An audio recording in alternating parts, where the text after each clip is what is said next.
That's a clown question, bro. Hi, what's up on you? So I'm gonna kick some dirt. He gets on base. Just a bit outside. I'm not the type of player that's going to be Johnny Hustle. If you don't want me to watch the ball, you can go get it out of the ocean. And welcome to Above Replacement Radio, where we're talking baseball kind of whenever. I'm your host, Chris Gianta. Over there on the other, there are no screens on this show. Over there to my actual right is Daniel Curran. How you doing, Daniel? Chris, I'm doing well. Spring training has officially started. Next week, spring training games start. And then so I can't wait for like the 2 days where spring training games are actually exciting. Yeah. And you're like, oh my God, I'm like, smelling baseball right now. Yeah. And then on March 3rd, we're gonna be like, oh, this sucks. Just get us to April 1st. Yeah, I might be going into another binge of baseball games of past. I actually just tuned up Game 4 of the most recent World Series. Yeah, that was a good one. It was a good game just to have it on the background. It's fun. It was a good game. It was. But never forget that Hunter Renfroe home run with a 980 batting average.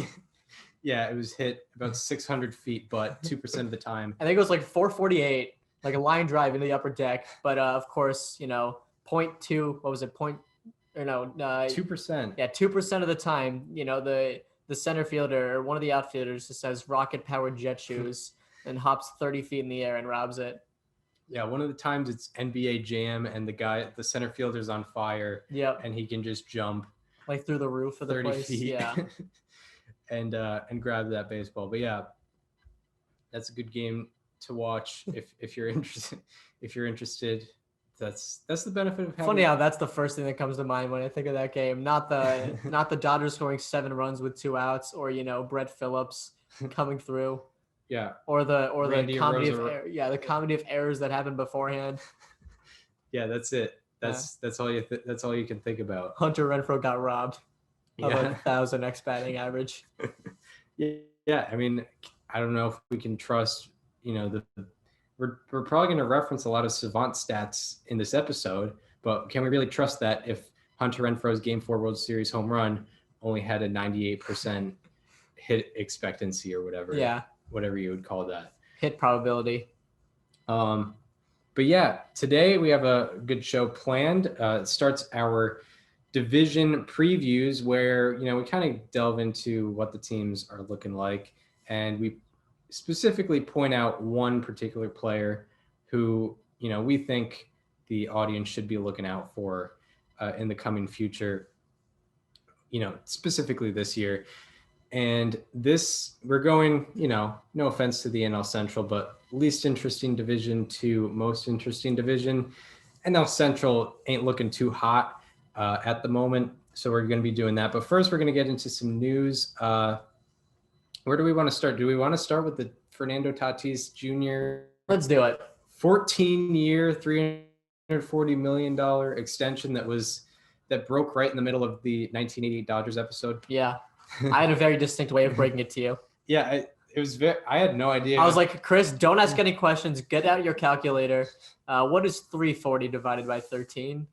And your answer was like 24 or something. I was like, all right, cool. That is the average annual value of Fernando Tatis Jr.'s extension.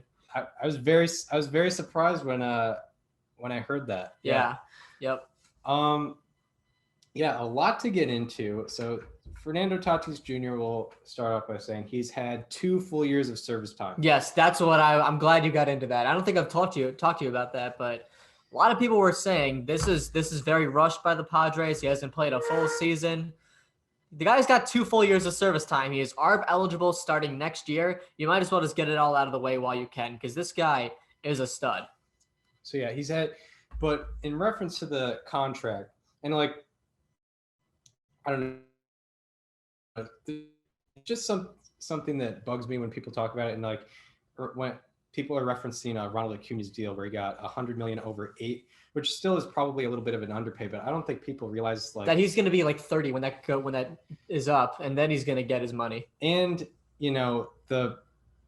with these contracts, they're projecting the value they would have made had they been able to, because basically how it goes in the MLB, you can underpay the hell out of somebody for the first 3 years of their contract. Mm-hmm. And then for reference, Fernando Tatis Jr. made $1 million last year.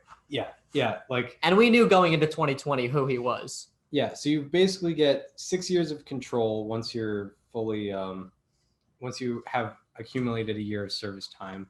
You get, like maybe 500,000 your first year, around $1 million your next 2 years. Then if you're a superstar in your first year of arbitration, you get 10 to 12 million. Again, if you're a superstar, you get 20 million your second year of arbitration, and then maybe close to 30 million. Those are like the records for second and third year arbitration.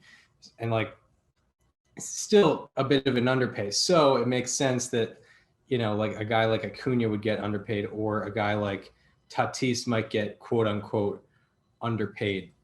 But like, yeah, let's get into how we feel about this 14-year deal. I kind of already said it, but I mean, you can't like the 2 years of service time matters so much more than most people realize, because arbitration is an absolutely grueling process for so many people. I mean, you probably saw what Jack Flaherty posted on his Twitter after he won his ARB case. Did you see that? He tweeted like the Michael Jordan gif where it said, "And I took that personally." That's what arbitration is for players. It's literally your team, the people who pay you, telling you why you shouldn't be paid that much. It's like, this guy actually isn't that good if you look at it. Like, the owners would be saying this to Fernando Tatis Jr., and that can be a really grueling process for a lot of the players. That can be a reason why someone doesn't want to stay somewhere, because they don't feel like they're viewed the way they should be. The Padres didn't want to deal with that with Tatis. They wanted to just get it all out of the way and give him his money and lock him up while they can. Yeah.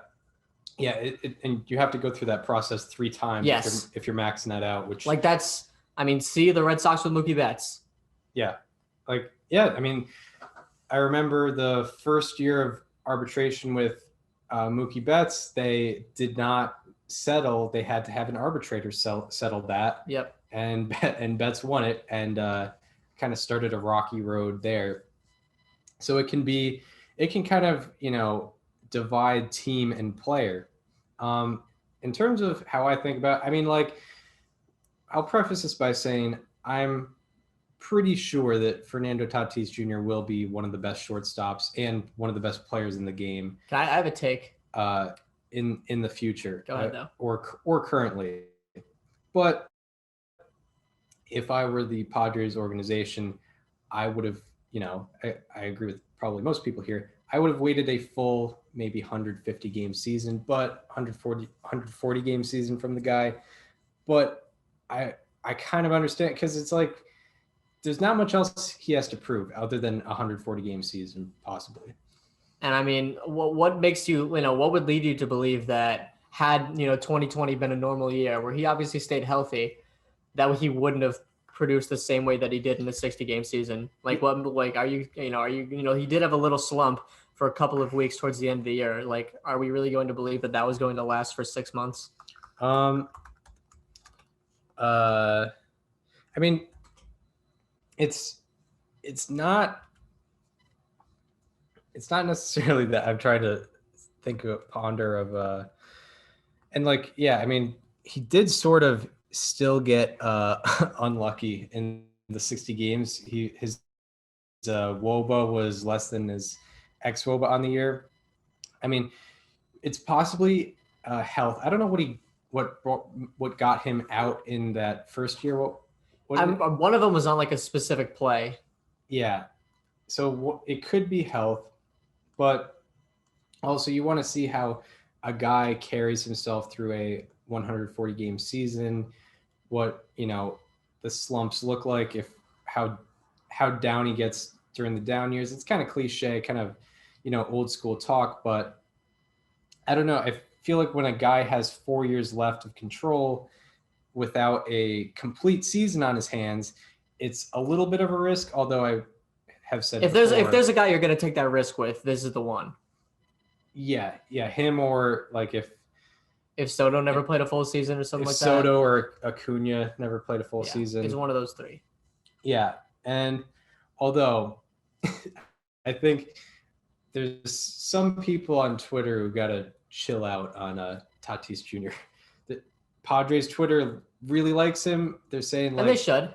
Yeah, but I remember seeing a Twitter reply saying on the like the LeBron James comparison. Yeah. Yeah. Like yeah. there was an MLB team official saying like he's the LeBron James of shortstops, which no. LeBron James he's played what, like 16 years or something like 17 that, yeah. seasons in the league. And like Fernando Tatis Jr. right now, as it stands, based on production from 2019 and 2020, probably not even a top 5 shortstop in the game.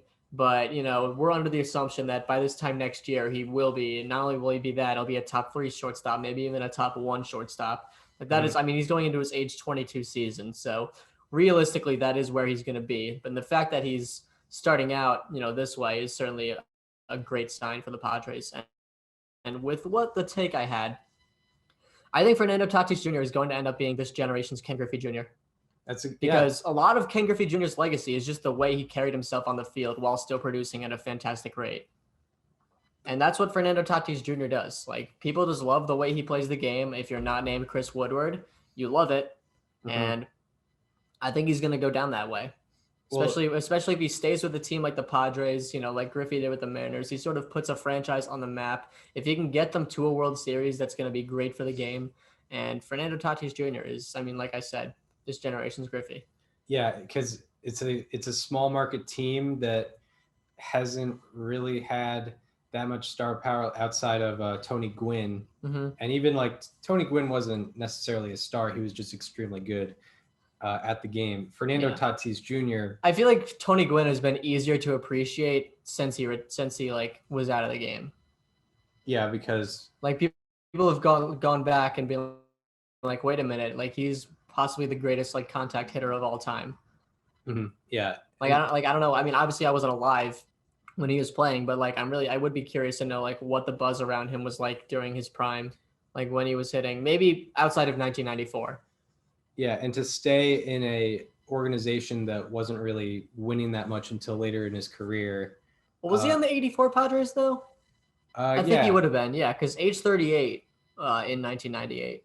So yeah, he would have been 24 then. Yeah. What did the 84 Padres do? They went to the World Series and then got smacked by one of the greatest Tiger teams. Oh, the Tigers. Okay. Yeah, that team started like 30-5 on the season. Yeah, I did not know that. The Padres always just get matched up with the best teams in the World Series. Yeah. Because the 84 Tigers were dirty, and then the 98 Yankees won 114 games. Yeah, right. That's true. But yeah, there's a possibility, yeah, because Fernando Tatis Jr. already has the marketability that Ken Griffey Jr. had, and like, it'll be similar in that, Fernando Tatis Jr. probably will not be in all likelihood, it's not likely that anyone in particular will be the best player in baseball. Currently the guy is Mike Trout, and eventually that could be handed over to Mookie Betts or Juan Soto. So he might, and Tatis Jr. could be the best player in baseball eventually, but Ken Griffey Jr. wasn't the best player in baseball at his time, but he was the most popular. Yeah.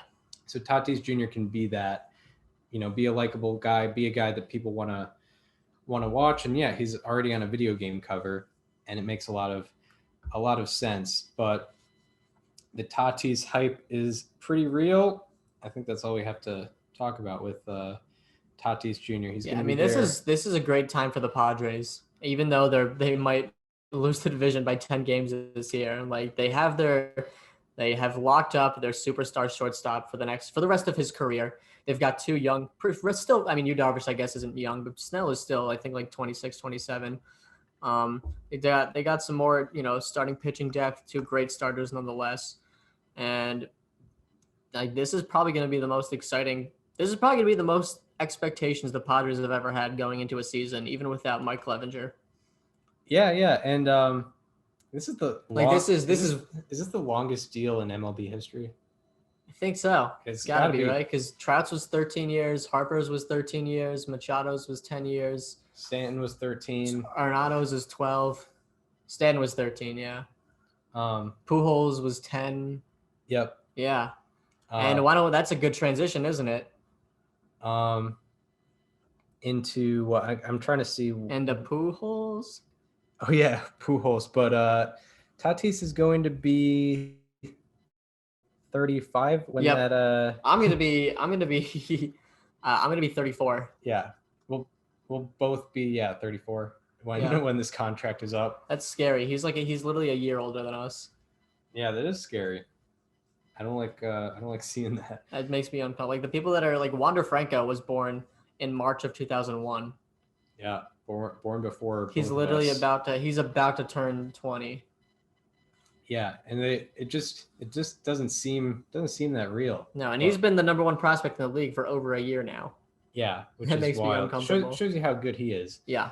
But yeah, that is a good transition into a man who signed a 10-year deal. Who's, when he signed that 10-year deal, we probably wondered like, where are we going to be once this contract is over? And he's heading into his last year of his that contract. Yep.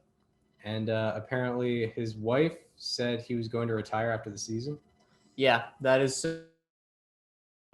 Albert Pujols, his wife, posted on Instagram about an hour after we were recording this, saying that this is going to be his last year in the majors.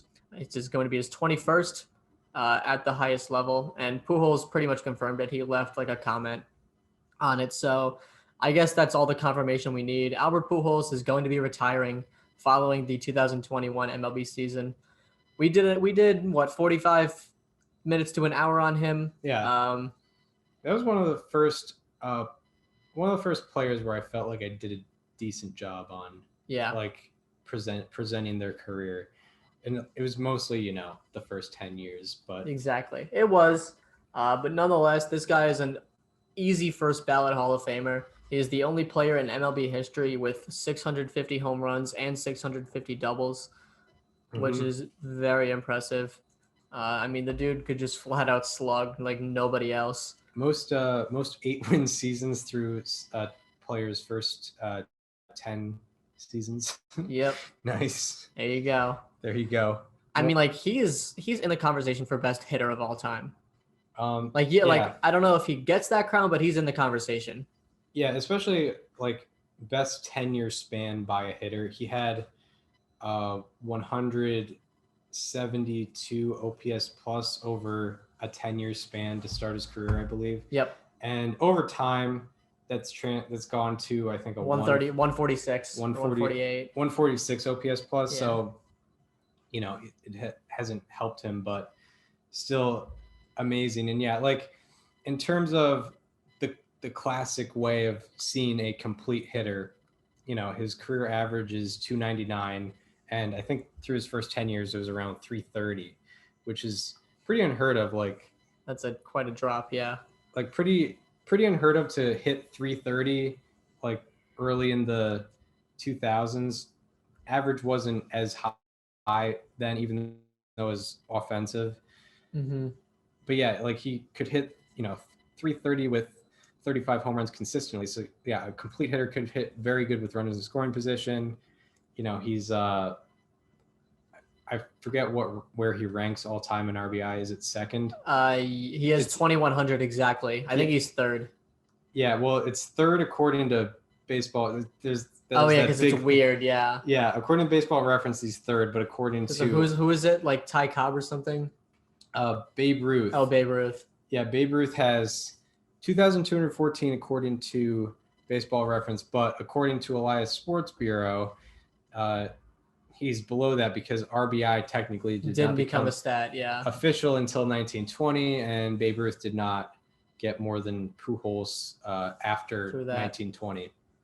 So that's well, maybe if he just has a 140 RBI season in his last year, then we can put that question to rest. Yeah, hopefully, maybe we can do that. But yeah, I don't think that's gonna happen though. Yeah, we were discussing like maybe he could have caught A-Rod if he stuck around another year. I mean, it was possible. I mean, I don't know how he's feeling physically.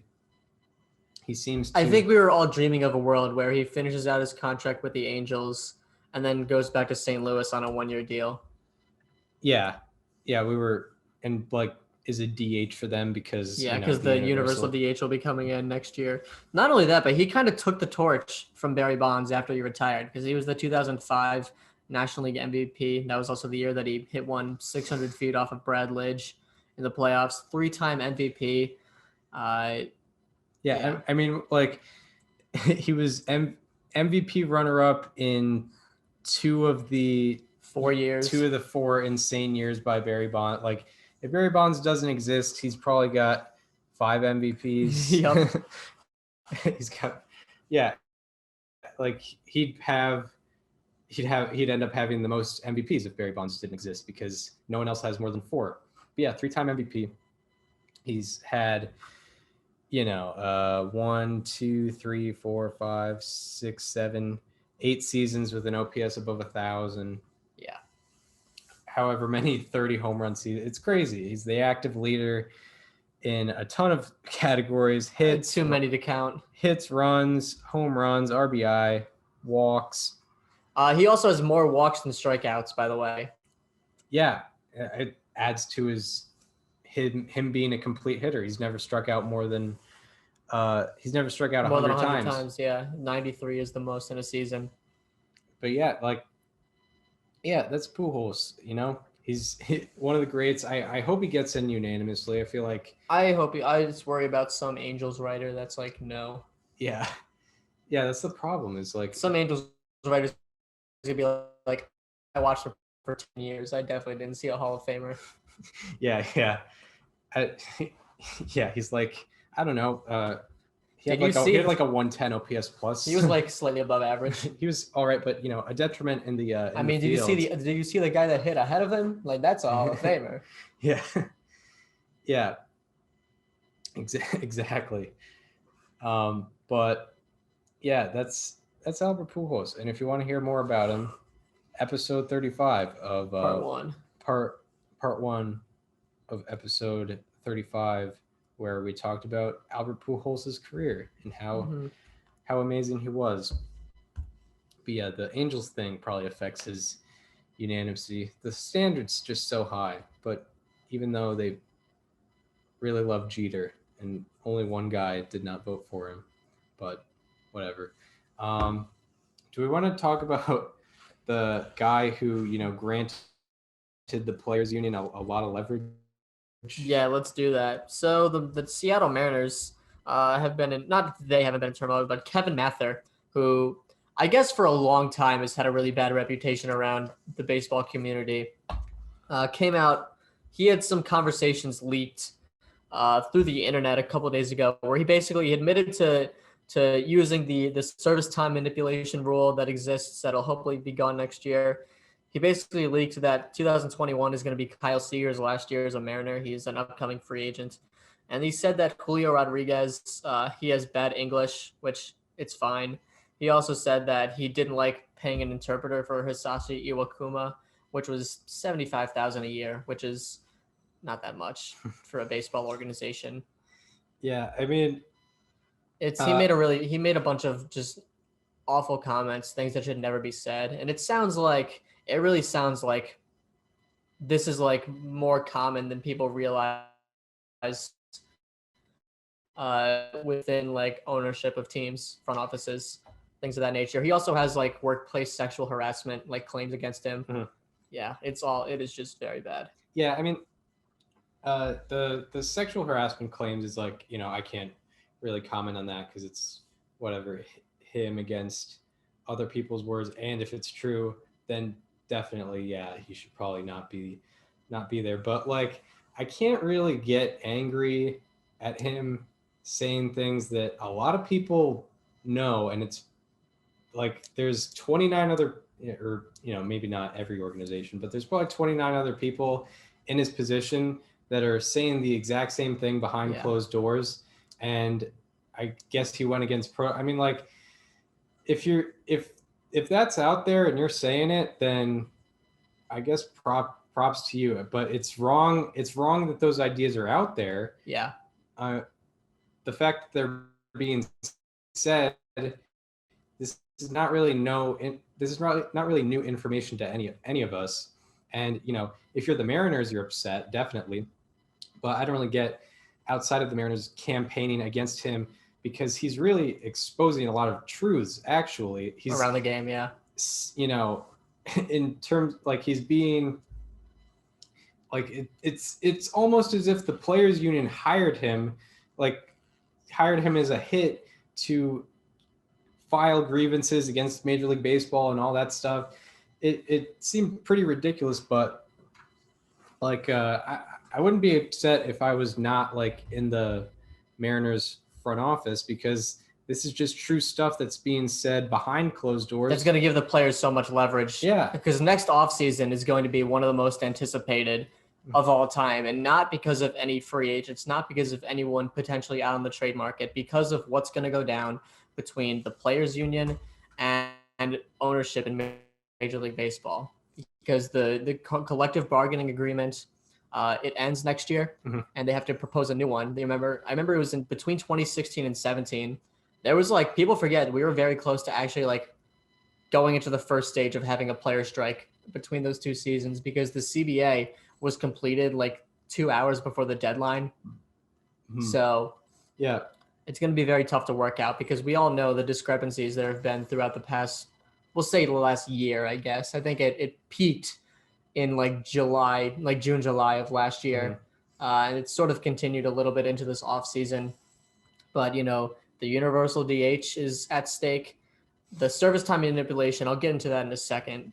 But that's ideally going to be over. You know, I think the only team that's really ignored the existence of that is the Chicago White Sox over the last few years, which is interesting because they tend to have a very old school sort of mindset within the front office there. So I think it's kind of weird that they're the one team that's bypassed that. And I mean, just just labor unions, stuff like that, all of it's going to be very, very interesting next offseason. Yeah, and if I wanted to put the tinfoil hat on, which I'm prefacing this by saying this is a ridiculous idea, but if I'm putting the tinfoil hat on, this Kevin Mather guy was tired of his job. He did not want to be in this scummy organization and this scummy business as it was. So he's just going to drop all the information that frustrated him about the business, because this is not his money that he's spending, right? No, it's not. He's like the chairman CEO, I think. So he's, basically President. being the parrot for the owners and what they're actually thinking. This is not any of his money. I can't picture Jerry DiPoto like being super on board with this though. Like I can't picture him. Like he's a very young guy. He's very active, in analytics and stuff like that. And just that's just the general manager. That is just the general manager, but that's sort of someone who gets associated with all, those decisions. I get we're talking about like owners here, which is different, but Jerry DiPoto, like he's probably frustrated with this narrative that's being repeated by him more than anybody, because he's been able to, he's considered a pretty good GM, but he still can't develop a playoff team because he doesn't have enough money. I guess he's been making the moves to do so. It's been a combination of people just not producing and not being, given the funds to do so by his front office. Yeah. So, I can't really get mad at what Kevin Mather's saying, because it's all completely true. It's just, horrifying to a lot of people because, Are you talking about like the translator stuff? The like, translator stuff was like kind of just, it was kind of stupid. That was unnecessary. Yeah. And like the Julio Rodriguez English being bad, like you did not need to say that. Yeah, that was the most like the offensive thing. Yeah, like the service time manipulation, like why would, if you're in his position, like it feel like it's a tool that you would use to gain an advantage for your team from a front office level. Yeah. Like I understand using it when it's there, but it's just, it's something that shouldn't be in place. Yeah. And I think that's what you're talking about when you say you can't be mad at what he's saying. Yeah. Yeah. And like the things Kevin Mather is saying, and I'm not talking about any of the translator stuff, because that's just inhumane and just, it's just a stupid thing to say. But this stuff, these are not his ideas. This is stuff that he's been hearing from the front office, and I can't get mad at him talking about the service time manipulation, Kyle Seager being overpaid, according to him and the Mariners. That was a 5-year, $100 million deal. Just for reference. I can't get mad at him talking about, like Julio Rodriguez, yeah, we're going to keep it. He's not going to earn his way onto the team in 2021 just because that's how it's going to be. This is stuff he's been hearing around the front office. This is tip of the iceberg type stuff.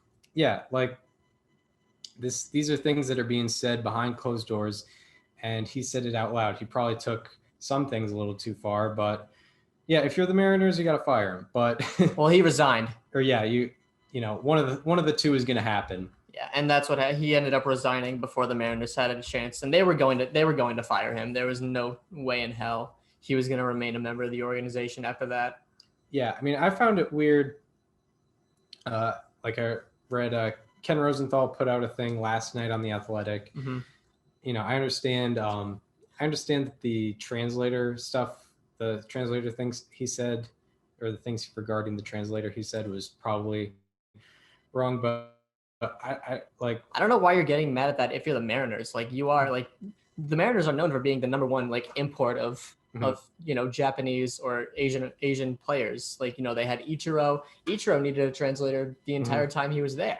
Yeah. They have Iwakuma, they have Kikuchi now. Like they've had quite the slew of guys from Japan coming in. I don't understand why that team of all teams is complaining about using the translator, because they're the ones that produce the most players that turn out to need them.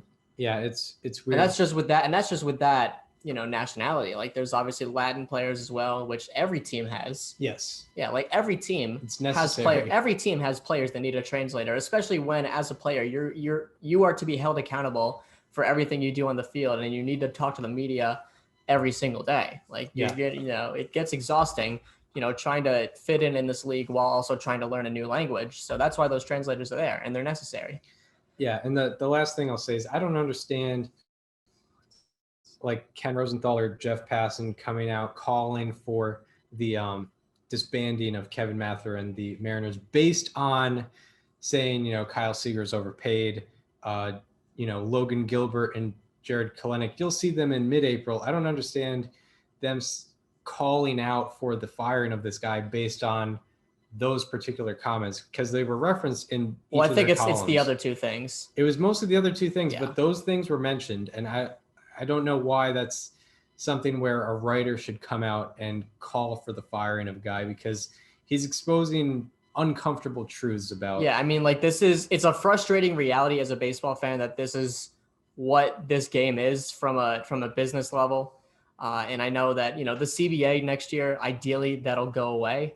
I think, we all remember how good Chris Bryant was in spring training in 2015 and how heartbroken we all were that he was going to start the season in the minors. And then he came up on like April 16th or whatever it was. Literally, I think his service time is like 5.171. And if you don't know, the service time necessary to get a full year of service time is 172 days. And 5 years, 171 days. Yeah, exactly on the dot. I mean, it's very, very obvious. Yeah, like if you are a front office person, an owner, a chairman, a president, like it's there for you to use, and it's going to better your team from a front office level. It's going to screw with your players in the long run. Like Chris Bryant probably wishes. Maybe not exactly this season, but Chris Bryant could have gone out and got his money this offseason. Yeah, he could have. And, he'd be a year younger. He'd have more value. Exactly. But that's not the case. And he's exposing the uncomfortable truths. There are some things that he probably shouldn't have put in there. And I think he's had, sexual harassment. So. Yeah. And I've heard multiple. Yeah. And they were reported like years ago. Yeah, not like now. This is not just like now that it's out. Yeah. We're going to say this. Like these are old claims. Yeah, back in 2018. Yep. But yeah, is that all we have on the Kevin Mather situation? Yeah, I'd say that's about it. That was a very interesting thing that popped up. Yeah, it was. Cuz shout out to John Boy who did a breakdown of it. Cuz he found the brutal honesty pretty crazy as well. But yeah, now we get into a more lighthearted topic. The things that we're pretty good at, I think, above replacement at National League. National League Central preview. We're gonna specify one player to look at, but we'll start off by talking about kind of where each team is at. Not too in depth, but their record last year, who they lost, who they added. So we'll start off ascending is the word you would say, from the bottom to the top. We'll start off with the worst team in baseball, the Pittsburgh Pirates. The Pittsburgh Kumars. Yes. By the way, did you see his outing today? He had 8 strikeouts through his first 4 innings. Did he pitch or was it Jack Leiter? They both pitched. Oh, Jack wow. Leiter came in relief. That's amusing. I should be more focused on that as a fan of the Boston Pilgrims. The Boston Americans, the Boston Red Stockings. The Red Stockings, who I particularly enjoy their baseball. I should be more focused on that. Jack Leiter was hitting 99, 100. He was like sitting 98, 99, topping out at 100. I mean, what's the potential there? Like, he's probably going to add a couple before he reaches the big leagues. Yeah. And he might add another pitch or two. Yeah. Oh man, that's pretty crazy. But yeah, and he's close to our age as well. That's scary. It's pretty crazy. It's uncomfortable. Yeah. But we're talking about the Pirates, who will be probably drafting Kumar Rocker and getting 3 okay years out of him before they trade him for the number 23 prospect and the number 27 prospect in the San Francisco Giants system. And their number 4 starter, who's 36 years old, whoever that may be. Jeff Samardzija.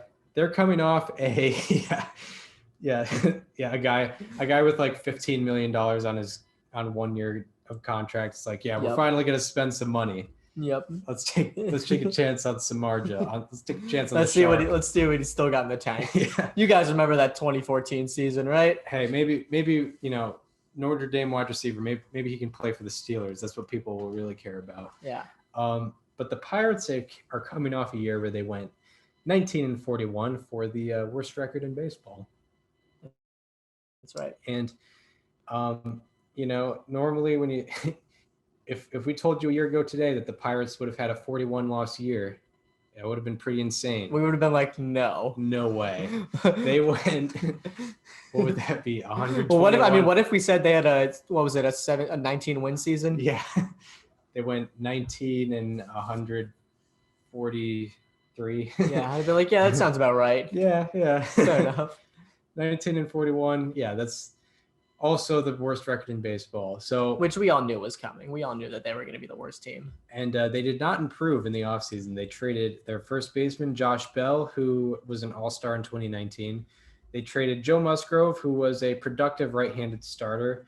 And they traded Jameson Taillon, who didn't produce in 2020 because he had his second Tommy John. By the way, he has gone through so much in his career. Yeah, he's had cancer and 2 Tommy Johns. Two Tommy John surgeries. Yeah, he's a guy you root for to succeed, even though he's on the Yankees. Absolutely. And there were also some more guys that they lost. I don't think they really gained anyone significant outside of course, Chase and Shreve. The big pin to drop in the offseason. Yeah. And the last thing I have in the preview, the only real reason to watch this team is Ke'Bryan That's Hayes. We both went with the safe pick there. But I have another guy. I wanted to mention him if neither of us mentioned him because I did it. The other would pick the guy. So okay.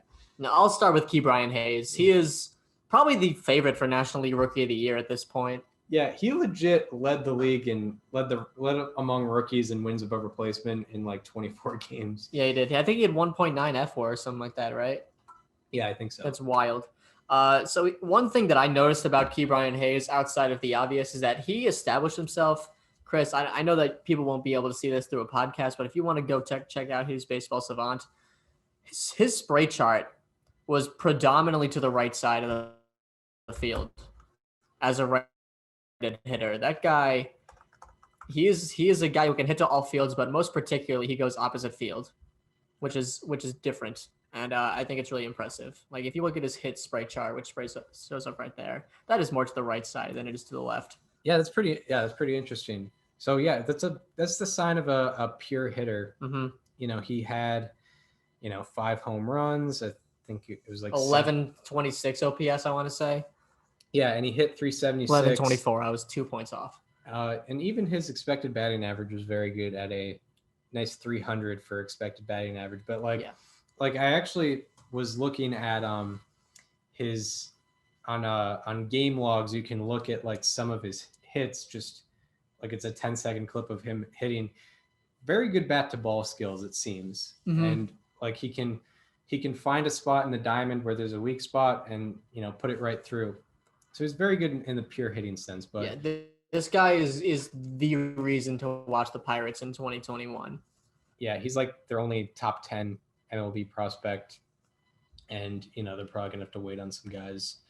But yeah, that's Ke'Bryan Hayes. One guy I will mention. I'm gonna mention him because not really to watch him, but if you're a fan of another team, he might be a guy that will be traded at the deadline because he's a solid right-handed reliever, which is always being looked for.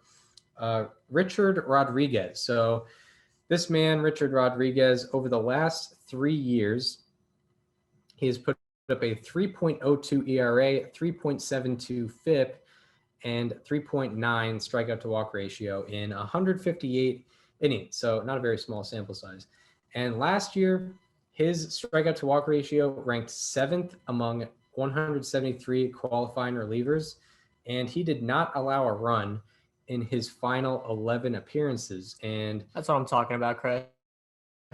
Rodriguez is under control through 2023, and he can be used as a good trade asset. So, you trade a guy with whatever 2.5 years of control who is able. That's a guy you can probably just fleece the Pirates for. Yeah, exactly. Yeah, you could get a good deal for Richard Rodriguez. Yeah. But yeah, he's a good reliever, low threes ERA in the past 3 years. He can strike guys out plenty. He had over 13 strikeouts per 9 last year, and 7th among qualifying relievers in strikeout to walk ratio. Yeah. So let's get into our questions now. He's a guy that can be traded. But yeah. We have a question for each team for each other. You can go first. Okay, so one guy I'd like to talk about, Brian Reynolds. Yeah. He was my guy to watch last year. He had a 130 weighted runs created plus in 2019 and a 72 weighted runs created plus. Will he have over or under a 99.5 weighted runs created plus in 2021? So will he be an average hitter? Yes. I'm going to say no. I think he falls in like 95, 96 range. Mm-hmm. Yeah. So that's the Pirates question for me. And then mine, I'm going to talk about a guy who came up as a highly touted prospect who did okay last year, and I'll get into his stats in a minute. Mitch Keller. So do you think that this is the year that Mitch Keller could step up and prove himself as a part of the Pirates' future? And just for reference, he had a 2.91 ERA with a 6.74 FIP in 2020. Yeah. He almost had more walks per 9 than strikeouts per 9. Actually, I think he did. I think he had 7.5 walks per 9 and 6.6 strikeouts per 9. Do you know how old he is? He must be like mid-20s. 26 probably. Yeah. I'm going to say no, because the just Pirates pitching, Okay. Yeah, that's valid. Probably pretty good. I'm just going to say no, this year is not the year, but all the best to him. But yeah, now on to the Milwaukee Brewers, who as a 4th place team made the playoffs last year. They did. They're coming off a year where they went 29-31. They added Colton Wong, second baseman from the Cardinals, and Ryan Braun is still a free agent. You would think that he's probably going to go back, but he's not officially back in Milwaukee yet. But he is, which is weird. He's out there. So who is your player to watch from the Milwaukee My Brewers? player to watch was just mentioned. It is Colton Wong. I think this is going to be a heavily under the radar ad for the Brewers. I think they're going to have to move. I mentioned this before, but they're going to have to move one of he or Keston Hira to shortstop. Orlando Arcia might just be out of the lineup right now as a bench guy. He hasn't really shown what they want to see yet in 4 years in the majors. So one thing I wanted to talk about with Colton Wong is his defense. Remember when the Brewers' infield defense was all weird with like Moustakas and Shaw? Yeah. Colton Wong is going to give them some stability in the middle infield. Since he leads all second basemen in defensive rating on Fangraphs since 2019, since 2018, since 2017, since 2016, and since 2015. So he has consistently put up great defensive season after great defensive season. With the Cardinals, he's not going to be doing that in Milwaukee. Yeah, there we go. Yeah, he's kind of underrated because of his defense. People see the offense and it's like it's average, and then add base running. But yeah, the defense is very, very good. One guy I'm focusing on is solely because of his offense. Brewers was a hard one to find like a player to watch because they have a bunch of stars and then it's a very top heavy team. Yeah, because of course you got Christian Yelich, who won the MVP 3 years ago, was a runner-up in 2019. You have Devin Williams, the most recent Rookie of the Year, Josh Hader, who won Reliever of the Year in 2019, and then there's a lot of weirdness outside of that. I'm looking at Daniel Vogelbach. He very short sample in 67 plate appearances. With Milwaukee, he hit 328 with a 987 OPS, and he was a DH. But the Brewers' first baseman last year was Jed Jerko. He's currently a free agent, so Vogelbach will probably be going and starting at first base and potentially bringing some more offensive production to that position. Yeah, I mean, 2021 American Family Insurance Park. I hate that name so much, but it's a bandbox. That is a very favorable park for left-handed power hitters, and I think Daniel Vogelbach is going to thrive there. Yeah, that should be the case. He's got the power. He's gonna I think he's gonna be like a Joey Gallo type, where he hits like 208 with a 580 slugging. Yeah, don't take that 328 average into consideration. He's a big all or nothing guy. Yeah, he does walk a lot, which is nice. More home runs than singles next year. Yeah, probably. That type of player is becoming a little more popular. Yeah. So now we want to get into the Cincinnati Reds. We got to do the questions. All right, question. Yeah. What question do you have? I'll go first this time. Me? Yeah. Who has the better season, Corbin Burnes or Brandon Woodruff? Oh, wow. Wow. We have the exact same question. Wow. Look at that. That's the we're on the same wavelength here. This is what happens when you've been doing a show for a year and a half together. Oh. You get the exact same question. I mean, all right, you know what? Here we go. All right. On 3, we're going to say it. 1, 2, 3, Woodruff. Burnes. Oh, okay. Go ahead, Chris. Make your case. I feel like, Burnes just shot up out of nowhere. He probably has better stuff. But Woodruff, I feel, just has more experience, and he's been very consistently good. He's also been improving. 2019 to 2020, he made an improvement in ERA. I feel like he'll be the most consistent. Burnes is I wouldn't be shocked to see if Burnes was better than Woodruff, though. 21 season. He's going into his age 26. He's coming off of a 2.11 ERA on the full season with a 2.03 FIP. So he actually got unlucky. And I think he's just about to hit his stride. So I am very much expecting a big year out of Corbin Burnes. Yeah, he had an amazing run. I think he was one of our how about that's. I don't know. It was so obvious. I know I had Woodruff as my last one. Yeah, he was so obviously good. I'm trying to I should find it was like a 5-start stretch or 7 I got it.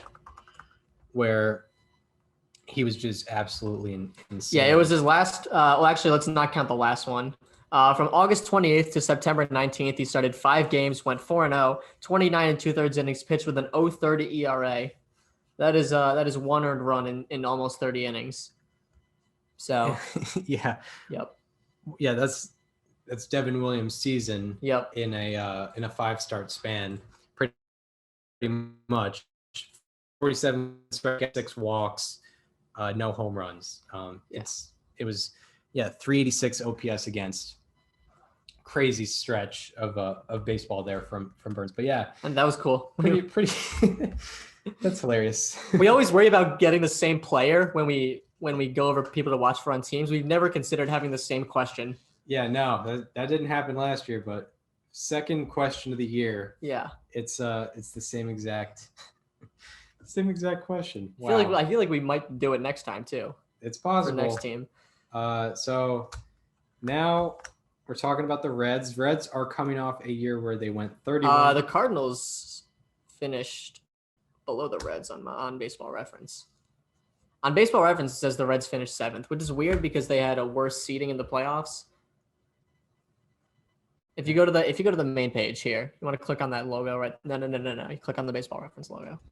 You're going to see the Cincinnati Reds 2nd. It's weird. I mean, it's very weird. We'll just do the Reds now. It's fine. Yeah, because on the team section, it's Cardinals Reds. Huh. Yeah. Because technically the Cardinals, because they played less games, had a higher winning percentage than the Reds. So yeah, it's all weird because the Cardinals just had to go out to a casino. Yeah. Yeah, it was unfortunate. But yeah, the Reds are coming off a 31-29 year. Over the offseason, they lost a lot of guys. They lost the 2020 NL Cy Young winner Trevor Bauer. They also lost a right-handed starter, Anthony Desclafani. I think they non-tendered him. They did. They lost reliever Archie Bradley. Their closer, they traded Raisel Iglesias, and they also lost their shortstop Freddie Galvis. They added left-handed reliever Sean Doolittle. So who do you have for the player to watch? So you mentioned Trevor Bauer leaving in free agency, and I think there's another starting pitcher that's going to step up for them, and it's Tyler Mahle. Yeah, he kind of came out of nowhere last year. He did, and I'm going to talk about the end of his season like we did with Burns. He had a 3.12 ERA as a starter. He did have some time as a reliever where he struggled, but 3.12 ERA as a starter between the months of August and September of last year. And one thing that I thought was kind of interesting was in 2019, he decided to just completely abandon throwing a slider after throwing it 25% of the time in 2018. And then in 2020, he brought it back and threw it 32.4% of the time. So he went from it's not even in the mixture to it's the second most used pitch of mine, the most behind my fastball. And opponents ended up hitting 180 against it. Wow. So it was a very efficient pitch for him, it's very weird that he didn't have it in 2019, but clearly he's a better pitcher. Yeah. So I would say watch for his slider because there was a time where clearly he didn't have any confidence in it or a pitching coach didn't. Yeah, that's the behind the scenes stuff that you'd like to know, like what happened there. Exactly. But yeah, that's pretty crazy that he was able to do that. My player to watch from the Reds, a guy who I'm thinking might take over the closer role, which is now open because Raisel Iglesias is no longer on the team. Lucas Sims. He's a guy last year had a 2.45 ERA, 11.9 strikeouts per 9, and a 3.1 strikeout to walk ratio in 25 2/3 innings pitched last year. And there's actually consideration that even with that 2.45 ERA, might have gotten unlucky, not because of his FIP, but because of his expected ERA. His expected ERA was 2.26. And his expected WOBA was 29 points below his actual WOBA against. So Baseball Savant signifying he might have gotten a little unlucky, even though he was very good already. And from his Baseball Savant percentiles, his ex-WOBA against was in the 98th percentile, expected ERA in the 98th percentile, expected batting average in the 99th percentile, expected slugging in the 99th percentile, fastball spin in the 99th percentile, and curveball spin in the 100th percentile. So he's got the stuff. He had the results last year. Could have even been better if, the ball bounced different ways. But he's a guy I think probably will be taking over the closer role next in this 2021 season. Although Amir Garrett might be able to do it as well. That's for sure. So I guess we'll get into questions now. Both of us talked about pitchers. You talked about a reliever. I talked about a starter. My question is about the offense. You actually asked me the same question, but for a different player earlier. Over under 99.5 weighted runs created plus for Nick Senzel. Nick Senzel. Do you have what it was last year? It was not 100. It was 57. 57. Yeah, but he came up as a top. Came up as like a top 5 prospect. Yeah, I remember talking about him last year, wondering if I think it was 72 the first year he was in the majors, and then 57. Yeah. Yeah, OPS plus is probably going to be similar. Yeah, 87, 57.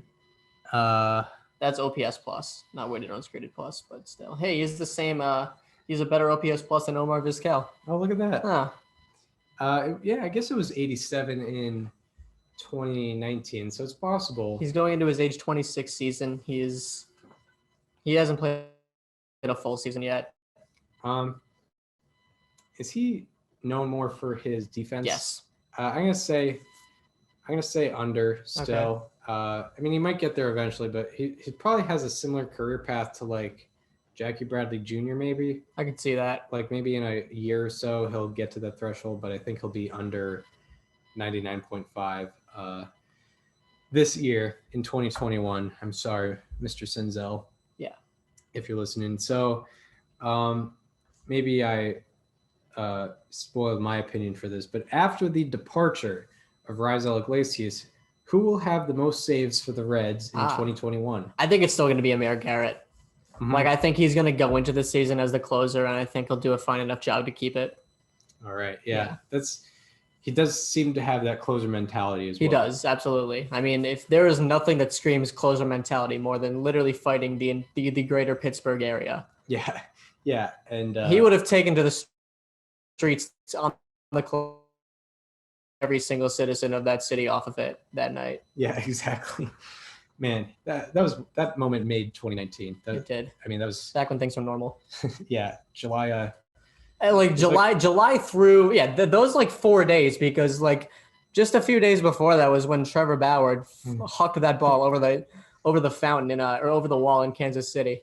Yeah, that was all right around the trade deadline. It was such a weird time because like in that time, Bauer did that.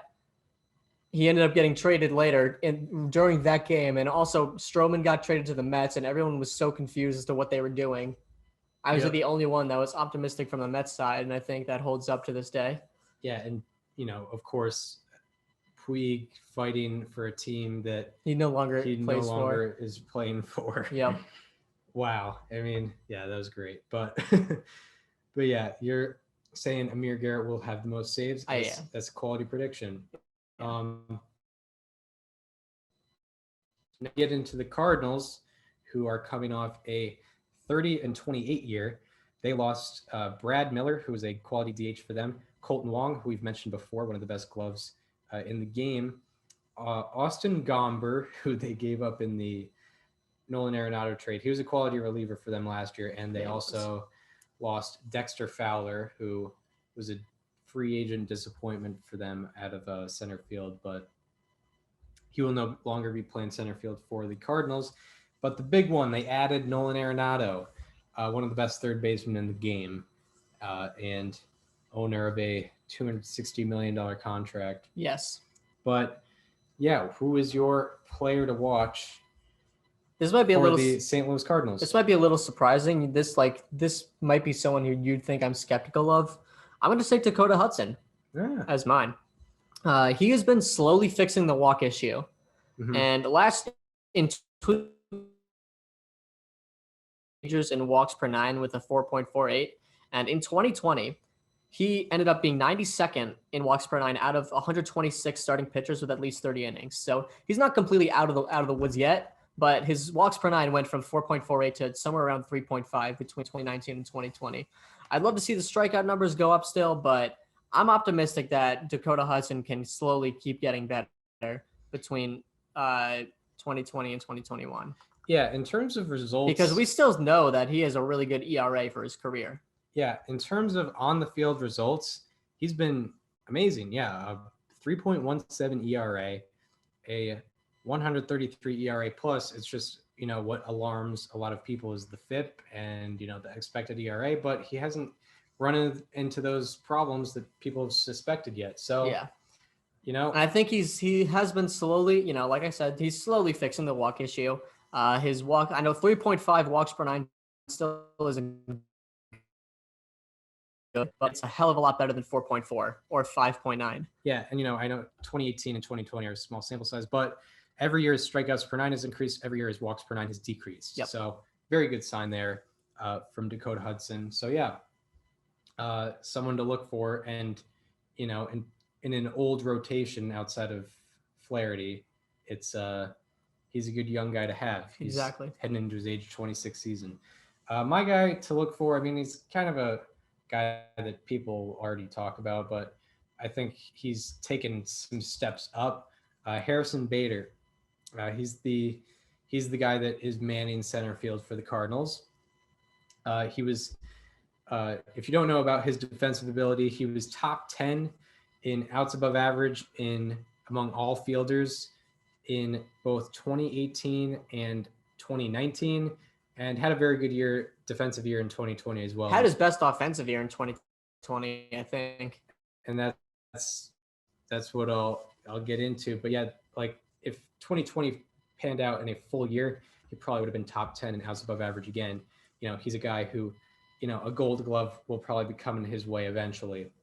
Also, last year put up a 779 OPS, 111 OPS plus, and 113 weighted runs created plus, meaning he was more than 10% above average offensively. So a guy that's more than 10% above average offensively and probably will be getting better, and a guy who is elite defensively, that's a very productive player, and attention should be going his way for his production. He could probably be getting a 4 or 5 win season There you go. this year.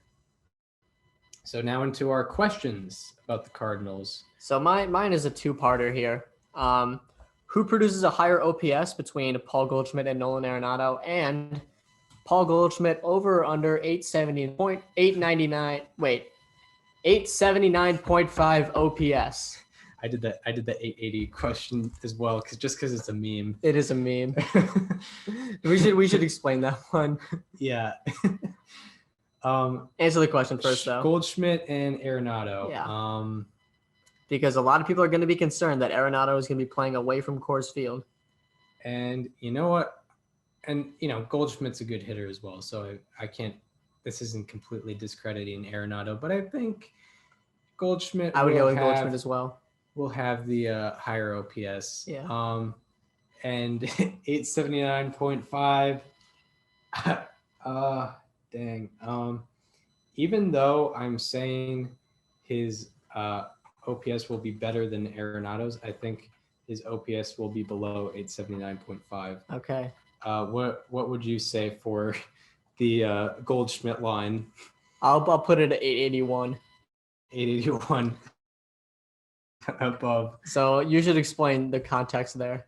So in season predictions last year, I made a real arbitrary number. I should have had it at 900, but I said Paul Goldschmidt is going to, I think the weight of the Cardinals division chances lies with Paul Goldschmidt, and I wanted him to lead the offense. And I said if his OPS was below 880, the Cardinals would not win the division.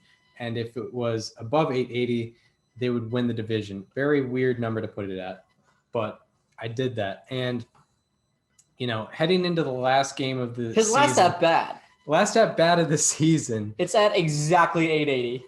Or yeah. What, it was 880 or 878 or something like that. Yeah.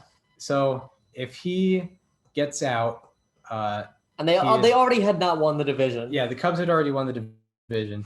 If he is not out, or if he gets out, I am correct. If he gets a hit, I am incorrect. And he hits a a long single off the right field wall. Yep. And his OPS was 883, and the Cardinals did not win the division. So Chris was dead wrong. I was so wrong that I was on old. I mean, old Paul takes. Goldschmidt did everything he needed to do. Yeah, Twitter took that clip, put it on Old Takes Exposed. I was trending. Yeah, it was like a Skip Bayless moment. You'll never for me. live that one down. Yeah, it was like when Skip Bayless said that Josh Freeman was going to be a better quarterback than I think I forget, like Andrew Luck or something like that. That was tough. It was bad. But yeah, that's the Paul Goldschmidt meme that we have that will probably live on for a while. Hopefully. If he stays around that level of offensive production, that question will be asked every single year. Will he do it? Man, I hope it's like 877 this year. Yeah. He just balances it out. But yeah, and now we get into our final team, the Chicago Cubs. This was my sleeper team from last year. Yeah, and they won the division, like you said they would. They are coming off a 34-26 year. They won the division, but they had the worst record of all the division winners. So that's kind of why we're sleeping on the NL Central. Yeah. But their offseason didn't go well.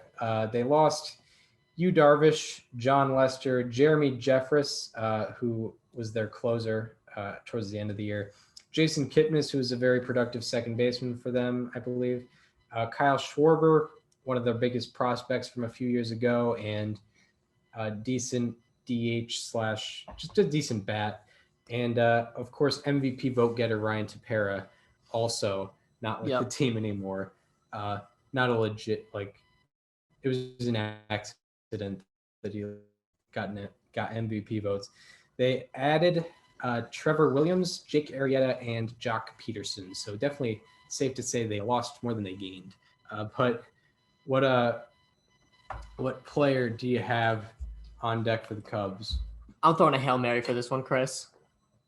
My player for the Cubs is a starting pitcher who I think is going to establish himself as a name in Chicago in 2021. I am talking about Adbert Alzolay. Wow. Yeah. I'm talking about Albert Alzolay. He only pitched 21 in the third innings last year. He only made 4 starts in 6 appearances, but he was once a top 100 prospect, and he needs to contain his walks. That's the only thing. But if he can do that, he could be an elite pitcher. Last year, he struck out 12.2 batters per 9 innings, and he walked 5.5, which is not good. But his K percentage, X slugging, and X batting average were all in the top 9 percentile in the league. So Adbert Alzolay, starting pitcher, look for him on the Cubs. Yeah. Someone to look for because, that starting rotation is depleted now without Yu Darvish, who finished second in the Cy Young vote last year, and John Lester, who was, not in his best days, but was an innings eater for the Cubs. So yeah, now it's kind of depleted. This one, the Cubs, I kind of took a chance. I took an opportunity to just show some love to a guy I'm a fan of. He's pretty established on the Cubs. He's very good. Kyle Hendricks. I just wanted to talk about how good he's been and why he's still a solid number 1 option. It's just. By the way, Chris is a fan of anyone who pitches like Greg Maddux. Yes, big fan of low velocity, very good location, low walks per 9 type guys. Marco Gonzalez, that's the guy for you. Marco Gonzalez, Hyunjin Ryu, Kyle Hendricks. So since 2016, Ryan Weber. Yeah, Ryan Weber. Since 2016, Kyle Hendricks has put up a 3.00 ERA and 3.6 FIP in 787 innings pitched. Now, I will say I understand that his 3.6 FIP is probably more representative of his ability because he's had some good defenses behind him. So he's probably gotten some more better play from his defense than your average pitcher would. But even with his FIP being that way, it's still very good. There are 25 pitchers who have 700 plus innings pitched since 2016. Hendricks ranks 5th out of those 25 in ERA and 9th in FIP. So still top 10 in FIP of those 25 pitchers. ninth to be exact. And since 2016, Hendricks has had 4 qualifying seasons with an ERA below 3.5, which is tied with Justin Verlander and Max Scherzer for the most such seasons since 2016. And since 2016, there are only 5 pitchers to have 4 qualifying seasons with a FIP of less than 3.9. Those 5 pitchers are Zach Greinke, Jacob deGrom, Justin Verlander, and Kyle Hendricks. Hendricks, all 4. Yeah, they all have 4 such seasons since 2016. And Max Scherzer is the only pitcher to have 5 such seasons since 2016 with a FIP of less than 3.9 in a qualifying season. A lot of words out there, but basically the gist of that is, even with his FIP being a little higher, he's still in pretty good company in terms of where he's at there. So I just wanted to show some love to him, because there's really isn't great. Not coming up. They're aging a little bit. The good players are the players that are kind of already established, but so there's a diamond in the rough maybe with Hendricks, with Alzay, or what was his name? Adbert Alzolay. So there's potential there, but I just wanted to give a chance to talk about Kyle Hendricks because he's a little underappreciated. Sure. And I just wanted to talk about him. But yeah, and now we get into the questions of. I'll go first again. Yeah. So one thing I referenced earlier about this team is that I just don't see anyone producing a career year except for Adbert Alzolay. Mm-hmm. Who on this team do you think has the best chance of producing a career year in 2021? A career year? Yeah. Whew. The best chance. That's a very good question. Because you look at a lot of the guys on this team, it feels like a lot of them, if not all of them, have already peaked, especially on the main core. Like, it's hard to imagine Brian and Rizzo being any better than they were in 16. It's hard to imagine Baez being any better than he was in 18. It's hard to imagine Ian Happ being better than he was in 2020. I'll actually say Ian Happ. Okay. Yeah. You think he's going up? It's the best chance of going up. Sure. Exactly. Even though a lot of them are going into contract years, it's still hard to see them. It's still hard to see like Bryant outproduce an MVP season that he already had. Exactly. Or like Rizzo outproduce one of his seasons where he had like a 930 OPS. Hard to see that. My question is, both members of the Rizzo Corp are headed into contract years. Which member will have the highest OPS? I think Bryant. Because I think Bryant is good. I think Chris Bryant has a higher anticipated free agency. Yep. So I think he's going to use that as motivation and figure it out. I mean, he's also younger, and I think he has a higher ceiling from now until the end of his career than Rizzo does. He's kind of in the Rizzo is very clearly past his peak years. I think Chris Bryant could still have some peak years left in him. I don't think he's going to have a single season that's any better than 2016, but he can have like a second, third, fourth best career season in 2021. Yeah, heading into free agency because he's still in his late 20s. Rizzo's past his 30s, but yeah. All right, so I guess that does it for this week's episode. Not really a news episode necessarily. We talked about some news, but little preview episode. So we hope you enjoyed this episode. If you want to follow us on social media, follow me on Twitter at Chris_Gianta. Follow Daniel on both Twitter and Instagram, Daniel_current, and follow the show Instagram at Above Replacement Radio for all the updates and what's going on with that. And we hope you enjoyed this news/preview episode of Above Replacement Radio, and we hope to see you on Thursday, where we're going to be talking about Hank Greenberg.